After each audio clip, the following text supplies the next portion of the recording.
Hi everyone, welcome to Health Vibe by the Philippine Star. My name is Kai Magsanok, your features editor at the Star, and like you, a fellow patient. Ang Health Vibe po ay sinimulan namin upang yung mga tanong ng mga pasyente tulad ko at tulad nyo ay matanong natin po sa mga tamang tao na dapat pakinggan at paniwalaan. Dahil lalo na ngayon, sa age ng social media, kung katulad po ninyo ako, baka nakaka-relate kayo, hindi na po natin alam minsan kung sino o ano ang pinaniniwalaan. Here at the Philippine Star, we believe that the truth shall prevail and we will bring you the truth, especially when it comes to healthcare information. So, without further delay, I would like to introduce our guest today. This is very surreal for me because I've been following him on Facebook, his public posts, his commentaries, and it is truly my honor to introduce our guest today. Dr. Tony Liachon's story is one of integrity, brilliance, resilience, and service. From the moment he graduated from the University of Santo Tomas and earned the distinction as a top-notcher in the Philippine Physician Licensure exam, his path was marked not only by academic excellence but by a deeper calling to use medicine as a platform for societal change. Dr. Liachon's professional journey began at Manila Doctors Hospital, his second home, where he honed his skills as an internist and cardiologist. Yet, his leadership soon extended beyond the clinic.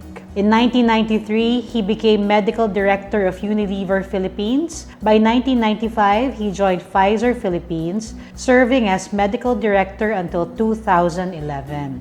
These roles gave him a unique vantage point, which is the ability to bridge medicine, industry, and public service, preparing him for the larger battles of health reform. Dr. Liachon's leadership was recognized by his peers when he was elected president of the Philippine College of Physicians in 2014 and later as president of the UST Medical Alumni Association in 2016. That same year, he was appointed independent director of PhilHealth, representing the Monetary Board. In these roles, he became a strong voice for accountability, transparency, and reform in the country's healthcare system. He was a key figure in lobbying for the Sin Tax Law, which redirected revenues from tobacco and alcohol toward healthcare funding. He also championed the passage of the Universal Healthcare Law, ensuring that every Filipino would have access to essential health services. For these groundbreaking contributions, he was honored with the Outstanding Filipino or TOEFL Award in 2010. During the COVID-19 pandemic, Dr. Liachon's voice became a beacon of evidence-based guidance. As he served as special advisor to the National Task Force, his courage in speaking truth to power, even in the most difficult times, underscored his resilience and moral clarity. At Manila Doctors Hospital, where we are today, he continues to shape generations of physicians, reminding them that medicine is not only about curing disease, but about integrity, humility, and service. He often says that every patient encounter is a classroom, and every act of care is a chance to learn. Dr. Tony Liachon's leadership qualities, visionary advocacy, resilience in adversity, humility in success, and unwavering integrity make him not just a physician but a nation builder. His journey is a testament to what it means to live a life of purpose, to heal, to teach, to reform, and to inspire. Hashtag relentless for change. Dr. Tony Liachon, magandang hapon po, Doc. Magandang hapon kay Philippine Star at sa lahat ng nakikinig o nanonood, magandang hapon po sa inyo or magandang araw po sa inyo lahat. It is Heart Health Month, di ba? Ito ang buwan ng pag-ibig. Lagi natin kasi ako, Doc, Gen X ako eh. Pinalaki ako na pag sinabing Valentine's Day o Heart Month, parang it's only love for another person. Right. But today, it's actually, we're gonna talk about our love for ourselves, our heart. Di ba? Ang puso natin, hindi pa tayo pinapanganak, nagtatrabaho na siya. At wala siyang option magpahinga, di ba? Kaya dapat siyang alagaan. That's correct. Yung February kasi parang it's a symbolic month kasi it's the heart month. So, pagka sinabi natin February, or Pebrero, either pag-usapan ang romance or sakit sa puso. That's the usual eh. Dapat we should go beyond February to think about love, not only for yourself, which is self-care, but also love for other people, aside from your family and friends. And ako, dahil I work in the medical field, siyempre sa pasyente. Do you know, or perhaps baka hindi alam ng mga tao, ang sakit sa puso ang #1 killer disease globally at saka sa Pilipinas. At yan ay kailangang isipin natin upang ma-prevent natin. Alam mo ba, Kai, 4 lang na sakit would account for 80% yung namamatay. Ang top killer based on the Philippine Statistics Authority, 2024, coronary artery disease. Ibig sabihin, barado sa puso na nag-heart attack. And then #2, cancer. And then ang #3 ay stroke sa brain. At ang #1 cause yan, hypertension. Ang hypertension kasi, almost a quarter or kung 120 tayo, it's about 25 to 30 million na may hypertension. At 50%, hindi nila alam meron silang hypertension. And then, yung pang-4, yung mga nagdadialysis secondary to diabetes and hypertension. And then, ang pang-5, ang COPD, chronic obstructive lung disease. Itong mga sakit na ito, ang tawag ay lifestyle disease. Pero ang World Health Organization, pinangalanan sila ang tawag NCDs or non-communicable disease. Ang ibig sabihin, hindi nakakahawa.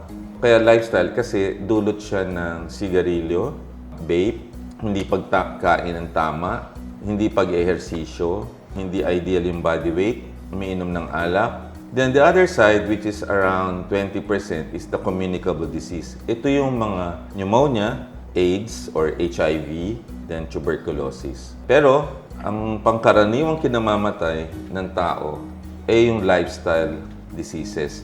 So, mahirap siyang i-address because lifestyle eh. Unfortunately, ang problem natin in the Philippines, hindi walkable yung ating environment. We are the country with the lowest lifespan. Ang Pilipino, ang buhay ay 72 lang. And in Asia, tayo ang pinakamababang longevity. Kung ikaw lang you just drift at wala kang ritual, that's about 7 Christmases and summer vacation. Ibig sabihin, wala kang gagawin. Kung hindi ka nagpapacheck up, how could that be? So the first reason why we fail in health is ignorance. That is from the book Checklist by Atul Gawande. So education is key. So kung na-integrate siya ang preventive health into the curriculum and sa bahay natin, that's okay. Doon tayo mahina eh. So a lot of fake news, social media and all, is about addressing ignorance. So therefore, preventive health education is a must. And we have to empower every Filipino to become educated about their health. Would you know, Kai, the second reason why we fail in health? Why po? Ineptitude. Ang ibig sabihin nun, nandun yung knowledge, pero hindi mo sinusunod. So, sa madalit sabi sa Tagalog, ang tawag yan, pasaway. So, kunyari, alam mo masama manigarilyo, alam mo masama ang alak, alam mo masamang kumain ito, pero gagawin mo siya. Di ba? So, stubborn. Ang pangatlong reason, wala kang game plan. Pagising mo sa morning, ritualistic ka ba? For example, anong plan mo for the day related to your health aside from your work? Maliligo ka. Nagwe-weigh ka ba para malaman mo kung may ideal yung body weight mo? Because being overweight kasi is associated with many illnesses. Taas ang cholesterol mo, diabetes ka, may hypertension ka, may fatty liver ka, may gallbladder disease ka. So do you recognize it?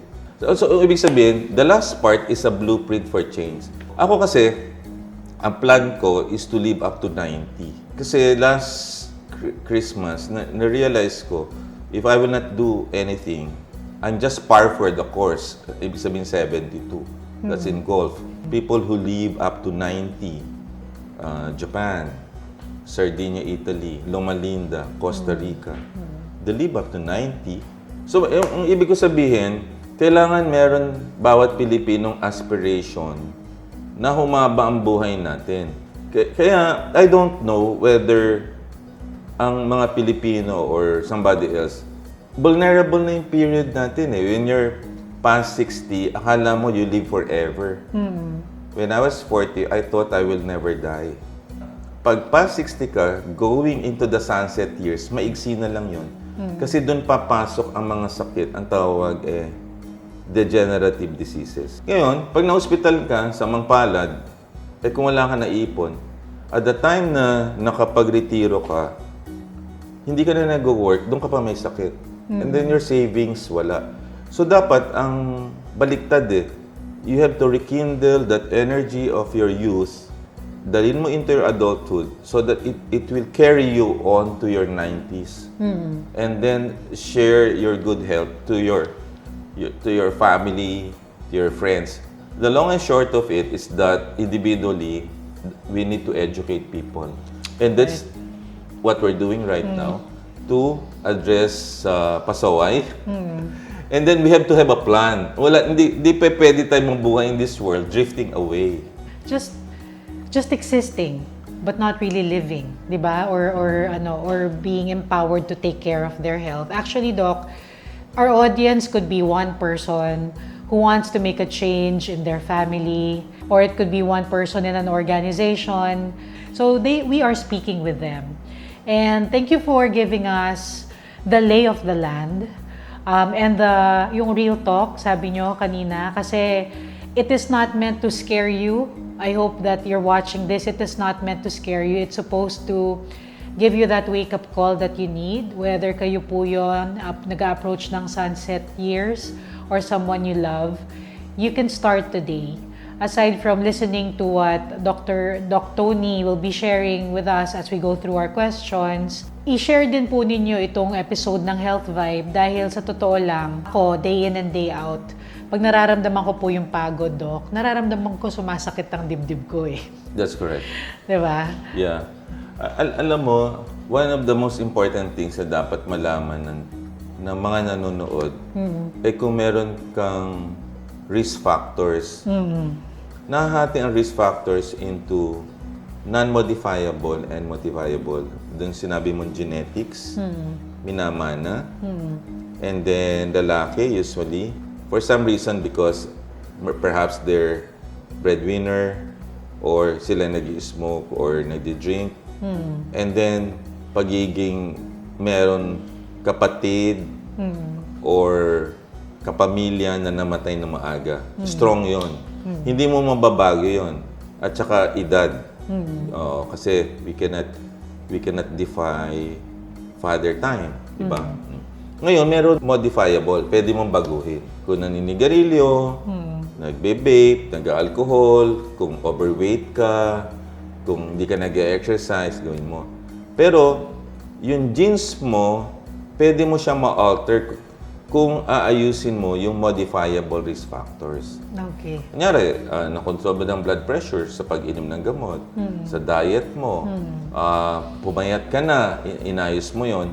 So, pag lesser na yung risk factors mo, therefore, yung probability of dying from heart attack, cancer, stroke, diabetes, hypertension, mababawasan. Kaya dapat aware ka kung ikaw nandun sa bracket. Ngayon, alamin mo, may hypertension ka ba? Alam niyo po ba ang hypertension dapat ang normal 120/80? Nagbi-BP po ba kayo? So, yun ang isa doon. Alam niyo po ba ang inyong cholesterol? Baka hindi kayo nagpapa-blood test kahit once a year. Alam niyo po ba ang sugar din niyo? Baka hindi niyo po na-check. Di ba po?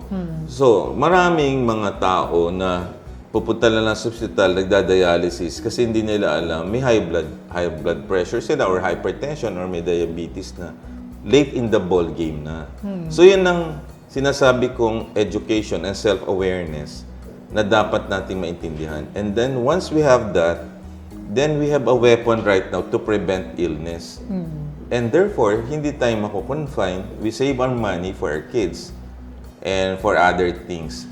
The annual checkup, 'di ba? Yung once a year man lang. Right. Na gano'n siya kahalaga, 'di ba? Kasi ang perception ng mga tao, naku, pang mayaman lang yan, pang mahal yan, or ayoko magpunta kasi baka pagalis ko may sakit na ako eh. Yung we're talking culture, Doc, ha? Yung what I would normally hear from people. They make it a joke, but you know that there is something behind it, right? There is fear, for example. Going into our heart health, meron po bang mga sintomas ng heart disease na quiet or silent, pero that should drive us to go see your doctor already? Yung una, kaya hindi nagpapacheck ang mga pasyente kahit gusto. Kasi walang pera. And that's right now can be addressed by the PhilHealth Yakap program. Magandang programa siya na dapat po magpaalista kayo kasi libre po yun. Tapos yung gamot nyo, 20,000. Kaya lang, siyempre, hindi alam ng marami. Kaya sinasabi ko po kung nanonood kayo, right?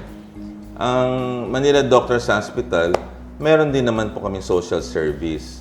Maaring hindi libre, pero marami naman po mga CSR ang mga companies naman, di ba po? Right?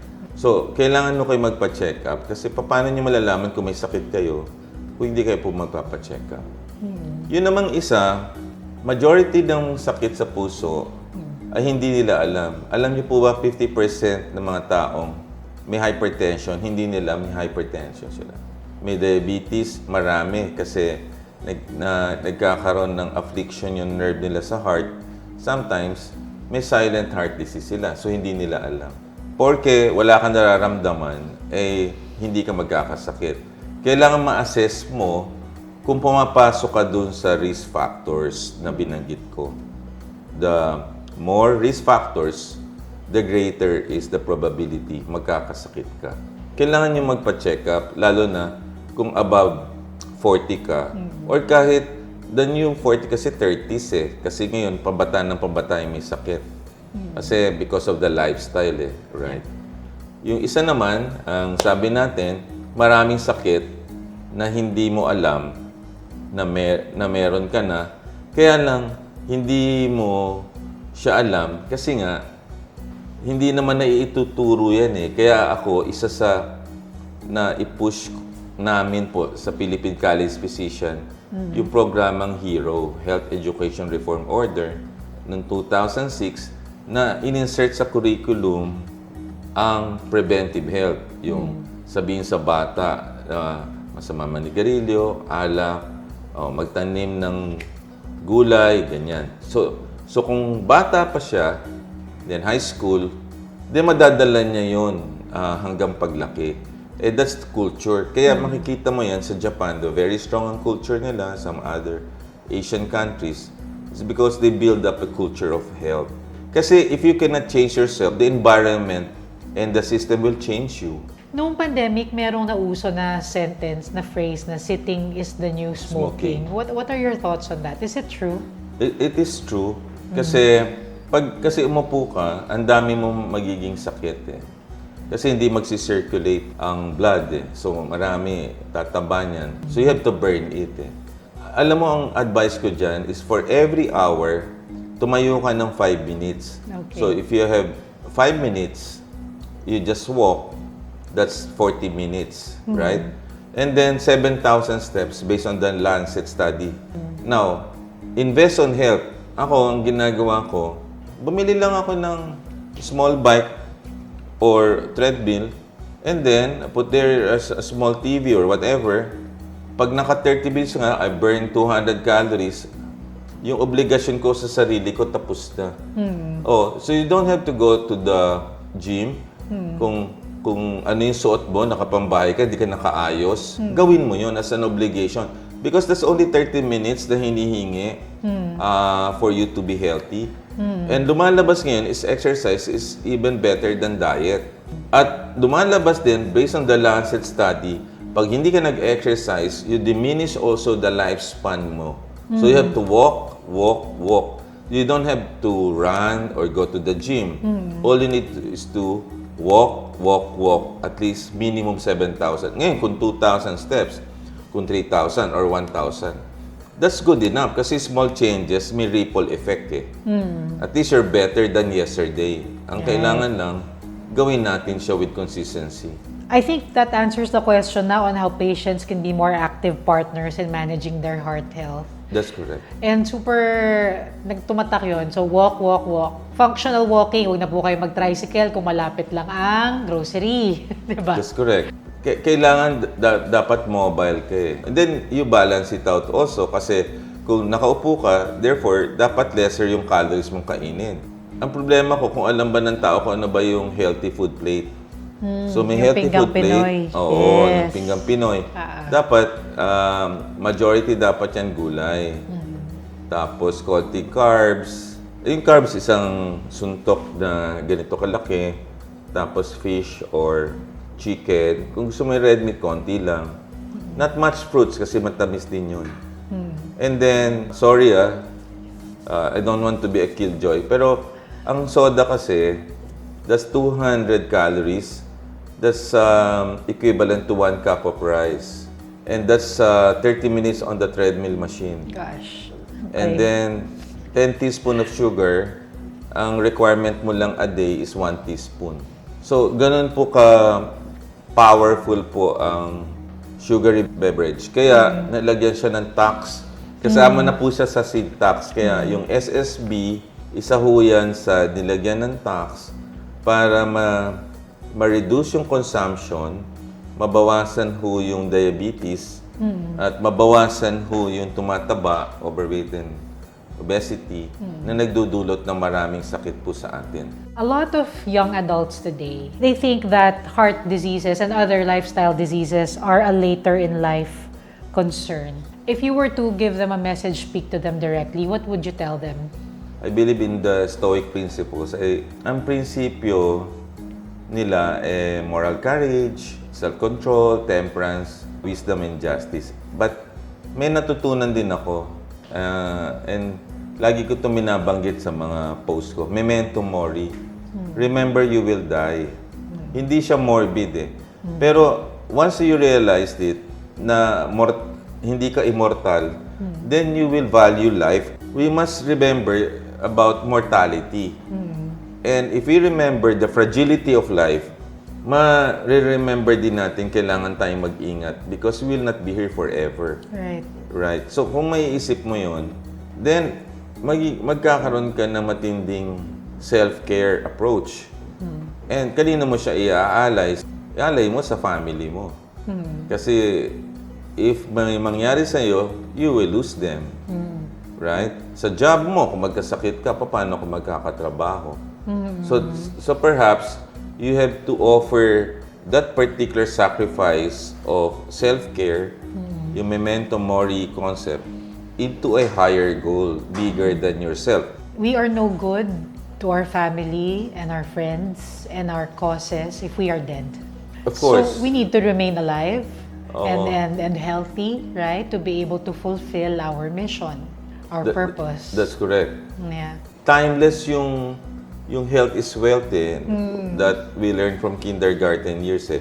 Now we realize yung kalusugan kayamanan kasi totoo nga talaga siya eh. Totoo. Kasi pag nagkasakit ka, wala lahat eh. Yes. Walang kayamanan lahat kasi Pati ipon mo, ipon wala. mo lang. Tsaka pag nawala ka, di wala na. Isipin mo na mabuhay. Pero seeing persons na young at nawala, when they have the means to be healthy, yun ang sayang. Right? Libre naman ng kumain ng tama. Libre din naman mag-exercise. Libre naman ng sunlight. Libre naman ng hangin na maayos eh. It's just that yung things na libre, hindi natin siya pinupursue eh. Diba? And I think yun ang dapat natin ma-realize na the education part on health would not start kung kailan ka lang may sakit. It's very encouraging if you're wondering where you will hear more or get more views and perspectives from Doc Tony. Follow, he has a Facebook page where he shares his thoughts. And of course, we're at Manila Doctors Hospital, his second home. You can follow them also so that you will hear about the different approaches they have to health. Yung cardiovascular care support, Doc. Kasi syempre, favorite ko ang tagline ng Manila Doctors with you every step of the way. And there is someone to guide us. So I've been here for 40 years and I have seen this particular institution na lumaki, gumanda, and all. And then, kompleto siya from everything. But then naman, the most important thing about Manila Doctor is the people. I think that the strength of Manila Doctors is the people. The leaders and the people, yun ang true secret of the strength of this particular institution. The legacy nga pala of our leader, who just passed away, Mr. Chito Sobre Peña, the man with the golden heart. Parang wala na siya, but I think yung mga nagawa niya for this institution, inukol yun not only for the infrastructural change, but basically on improving the conditions of the employees that would redound also to patient care. This is my second home. I spend more time in the hospital than at home. Sir, kumusta po yung cardiovascular care dito sa Manila Doctors Hospital? Kung may nanonood sa atin na may nararamdaman or may kinuktuban na meron siyang nararamdaman or may loved one na kailangan dalhin agad para mapa-check. State of the art po. Ang head po ng aming cardiovascular institute si Dr. Dante Morales. Kinalulugod ko rin na marami ng tulungan kasi maraming kaming mga charity. Meron din kaming PhilHealth package yung CBEN na 50% babayaran ng pasyente din PhilHealth. Dito sa hospital namin, matagal na ginagawa at marami kami natutulungan doon. So, ibig sabihin, yung puso sa pagtulong nandun, nagkaroon kami ng training program. Kasi nagkaroon ng fellowship in cardiology, nephrology, gastroenterology. Lumaki na siya. No? And I think other hospitals are doing that. But I think the unique selling proposition, yung heart na nag-care para sa tao that emanates from the heart of the leaders, going to the employees, and then going to the patients na tinitingnan nila.